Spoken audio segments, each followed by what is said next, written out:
Avec ses falaises de granit vertigineuses et ses séquoias géants centenaires, le parc de Yosemite est l'un des plus visités aux États-Unis. Classé parc national depuis 1890, la vallée et les montagnes alentours offrent des paysages spectaculaires. Mais la sécheresse historique qui frappe la Californie depuis 4 ans commence ici aussi à se faire sentir. Scott Gediman est ranger à Yosemite depuis presque 20 ans. Et malgré ces cascades provoquées par quelques chutes de neige tardives en altitude, Scott est formel, le niveau des eaux dans la vallée commence à être dangereusement bas. Ici, vous avez un vrai indicateur. On peut voir que le niveau de la rivière Merced dépasse à peine 1 mètre et on n'est même pas encore en été. En plus, il va faire encore plus chaud cette année et on n'a pas eu de grosse chute de neige cet hiver. Tout ça montre à quel point cette sécheresse est à prendre au sérieux. Une sécheresse qui pourrait rapidement avoir des conséquences sur les activités touristiques dans le parc. Pour ces visiteurs, c'est une des dernières sorties en rafting. À cause du manque d'eau cette année, les expéditions s'arrêteront environ 1 mois plus tôt que d'habitude.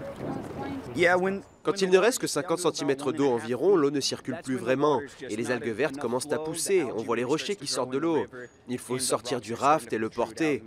Donc on arrête toute activité à 50 cm d'eau. Autre problème aggravé par la sécheresse, les feux de forêt. Ces arbres ont brûlé lors du dernier incendie géant en 2013.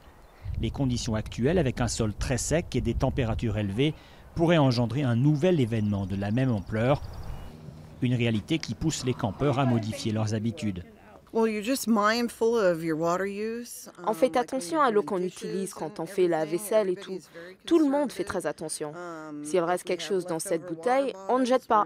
Ça peut servir pour le café du lendemain. Il y a plein de petites choses qu'on peut faire.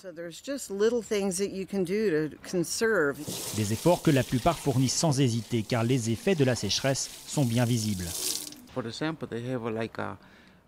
Par exemple, il y a ce lac qu'ils appellent le lac miroir. On est allé le voir, mais bon, ce n'est plus vraiment un lac. En fait, il est partiellement asséché. Chaque année, près de 4 millions de personnes venues du monde entier découvrent Yosemite. Et pour Scott, sécheresse ou pas, le parc reste une destination incontournable.